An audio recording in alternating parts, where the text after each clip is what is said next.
Hello everyone. आज हम anatomy and physiology का चैप्टर 14 स्टार्ट करने जा रहे हैं, जो कि है एंडोक्राइन सिस्टम।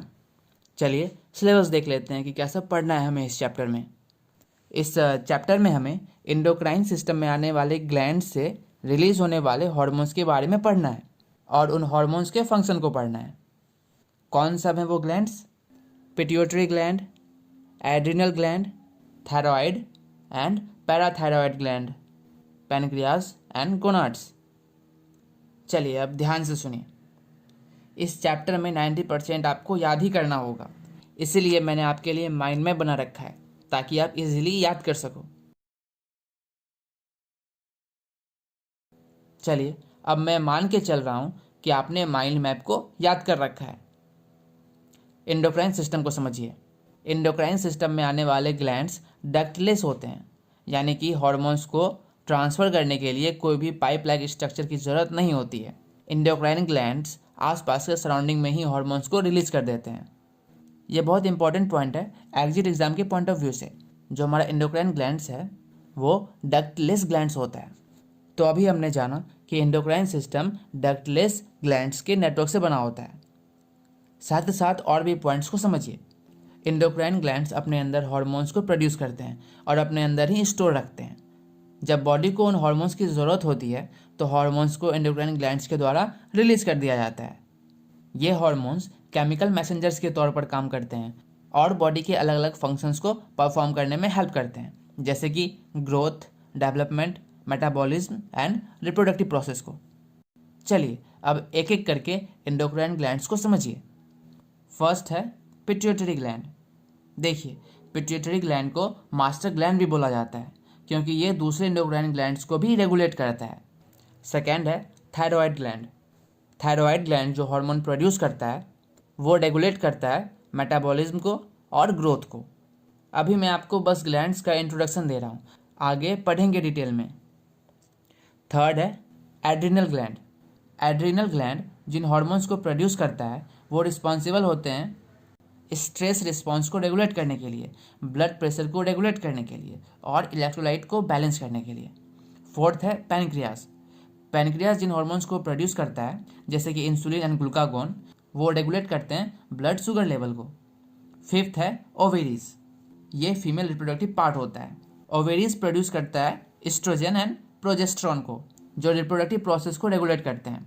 सिक्स्थ है टेस्टिस, जो कि मेल रिप्रोडक्टिव पार्ट है। ये प्रोड्यूस करता है टेस्टोस्टेरोन को, जो कि रेगुलेट करता है मेल में रिप्रोडक्टिव प्रोसेस को।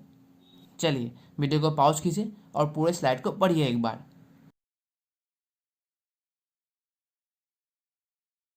तो एंडोक्राइन सिस्टम के क्या सब फंक्शंस हो जाएंगे? हार्मोन्स को प्रोड्यूस करना, बॉडी के फंक्शंस को रेगुलेट करना एंड होम्योस्टेसिस को मेंटेन करना। होम्योस्टेसिस का मतलब हुआ बॉडी के इंटरनल इन्वायरमेंट को मेंटेन करना, जैसे कि body temperature, blood glucose level, water and electrolyte balance, pH balance etcetera, है ना। नेक्स्ट टॉपिक है हमारा pituitary gland, hormones and their functions. देखिए, पिट्यूटरी ग्लैंड एक स्मॉल एंडोक्राइन ग्लैंड होता है जो कि बेस ऑफ द ब्रेन में प्रेजेंट होता है, जिसे मास्टर ग्लैंड भी बोला जाता है। चलिए अब समझते हैं पिट्यूटरी ग्लैंड के हार्मोन्स और उनके फंक्शंस को। ध्यान से सुनिए। पिट्यूटरी ग्लैंड में दो लोब्स होते हैं, anterior lobe and posterior lobe. Anterior lobe जो हार्मोन्स रिलीज करता है उसे एंटेरियर पिट्यूटरी ग्लैंड हार्मोन्स बोलते हैं। वैसे ही पोस्टेरियर लोब जो हार्मोन रिलीज करता है उसे पोस्टेरियर पिट्यूटरी ग्लैंड हार्मोन्स बोलते हैं। चलिए एंटेरियर पिट्यूटरी ग्लैंड हार्मोन को समझते हैं। फर्स्ट समझिए ग्रोथ हार्मोन को। ये रेगुलेट करता है बॉडी के ग्रोथ और डेवलपमेंट को। सेकेंड है प्रोलैक्टिन हार्मोन। ये रिप्रोडक्टिव फंक्शंस को रेगुलेट करता है और फीमेल में मिल्क प्रोडक्शन को स्टिमुलेट करता है। जो भी वर्ड्स का मतलब समझ ना आए उसे गूगल करके समझना है आपको, ध्यान रखिए इस बात का। थर्ड है फॉलिकल स्टिमुलेटिंग हार्मोन। ये रेगुलेट करता है ओवेरी के फंक्शन को और स्पर्म प्रोडक्शन को। फोर्थ है लुटेनाइजिंग हार्मोन। ये रेगुलेट करता है ओवेरियन फंक्शन को, ओव्यूलेशन को एंड टेस्टोस्टेरोन प्रोडक्शन को। फिफ्थ है थायराइड स्टिमुलेटिंग हार्मोन। जैसा कि नाम है, ये रेगुलेट करता है थायराइड फंक्शन को और थायराइड हार्मोन के प्रोडक्शन को। सिक्स्थ है एड्रीनोकॉर्टिकोट्रोपिक हार्मोन। जैसा कि नाम है, ये रेगुलेट करता है एड्रिनल ग्लैंड के फंक्शन को और कॉर्टिसोल प्रोडक्शन को। नेक्स्ट समझिए पोस्टीरियर पिट्यूटरी ग्लैंड हार्मोन्स को। बस दो हैं। फर्स्ट है ऑक्सीटोसिन जो स्टिमुलेट करेगा यूट्रिन कॉन्ट्रैक्शन को during child birth and milk let down during lactation. Lactation वो प्रोसेस है जिससे मदर के मेमरी ग्लैंड में मिल्क प्रोड्यूस होता है ताकि वो अपने बच्चों को फीड कर सके। ठीक है। एंड सेकेंड हार्मोन है वैसोप्रेसिन। ये रेगुलेट करता है हमारे बॉडी में वाटर बैलेंस को। चलिए वीडियो को पॉज कीजिए और पूरे स्लाइड को पढ़िए एक बार। नेक्स्ट टॉपिक है हमारा adrenal gland hormones and their functions. चलिए डायग्राम में देखिए। एड्रिनल ग्लैंड आपके बॉडी में पेयर में प्रेजेंट होता है जो कि आपके दोनों किडनी के ऊपर होता है।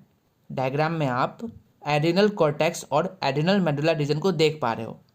चलिए एक एक करके समझते हैं। पहले समझिए एड्रिनल कॉर्टेक्स हार्मोन्स को। फर्स्ट है कॉर्टिसोल। यह हमारे बॉडी में रेगुलेट करता है मेटाबॉलिज्म को, इम्यून एंड स्ट्रेस रिस्पॉन्स को, ब्लड शुगर लेवल को और ब्लड प्रेशर लेवल को भी मेंटेन करता है। कौन? कॉर्टिसोल। सेकेंड हार्मोन है एल्डोस्टेरोन। यह रेगुलेट करता है फ्लूइड एंड इलेक्ट्रोलाइट बैलेंस को। थर्ड है एंड्रोजन जो इंक्लूड करता है टेस्टोस्टेरोन को। ये रेगुलेट करता है मेल कैरेक्टरिस्टिक्स को जैसे कि facial hair and deep voice. Next समझिए एड्रिनल मेडुला हार्मोन्स को। इसमें ये दो टाइप्स के हार्मोन्स होते हैं और दोनों का काम होता है कि बॉडी को फाइट एंड फ्लाइट मोड के लिए रेडी करना। याद आ रहा है ना सबको? इससे पहले भी हमने डिटेल में पढ़ा है फाइट एंड फ्लाइट वाले कॉन्सेप्ट को। हमने एग्जाम्पल लिया था डॉग का कि अगर आपके पीछे डॉग पड़ जाए तो आपका रिएक्शन क्या होगा। चलिए कोई बात नहीं, अगर आपको याद नहीं भी है तो हम फिर से समझ लेते हैं।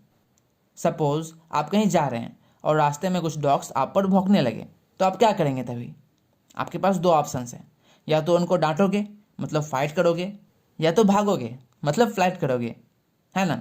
दोनों ही केस में बॉडी को हाई एनर्जी की ज़रूरत पड़ेगी।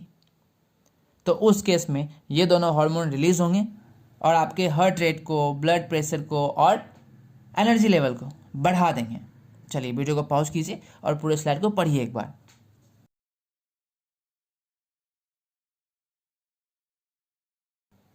नेक्स्ट टॉपिक है thyroid and parathyroid gland hormones and their functions. चलिए थायराइड ग्लैंड के डायग्राम को देखिए। थायराइड ग्लैंड एक स्मॉल बटरफ्लाई शेप का एंडोक्राइन ग्लैंड होता है जो कि आपके गले में प्रेजेंट होता है। आपको 3 टाइप्स के थायराइड हार्मोन्स को याद रखना है, T3, T4 एंड कैल्सिटोनिन। ध्यान से सुनिए। T3 एंड T4 हार्मोन्स आपके बॉडी में रेगुलेट करते हैं मेटाबॉलिज्म को, ग्रोथ को एंड ओवरऑल डेवलपमेंट को। ध्यान दीजिए कि T4 हार्मोन आपके टिश्यू में ब्रेकडाउन होकर कन्वर्ट हो जाता है T3 में, क्योंकि T3 ज़्यादा एक्टिव थायराइड हार्मोन है।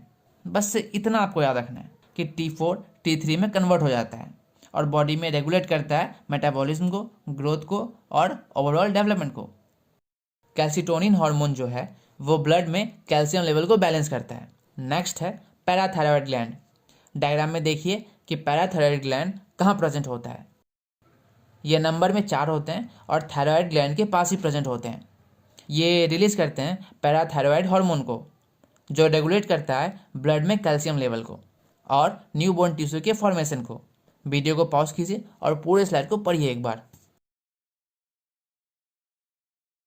नेक्स्ट टॉपिक है हमारा pancreas and gonads hormones and their functions. देखिए जो पैनक्रिया है वो एंडोक्राइन ग्लैंड भी है और एक्सोक्राइन ग्लैंड भी है।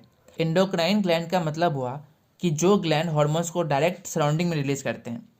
वहीं एक्सोक्राइन ग्लैंड उसे बोला जाता है जिन ग्लैंड्स को हार्मोन्स को ट्रांसफर करने के लिए डक्ट की ज़रूरत पड़ती है। डक्ट यानी कि पाइप लाइक स्ट्रक्चर। पैनक्रियाज के 3 हार्मोन्स आपको याद रखने हैं, इंसुलिन, ग्लूकागोन एंड सोमेटोस्टेन।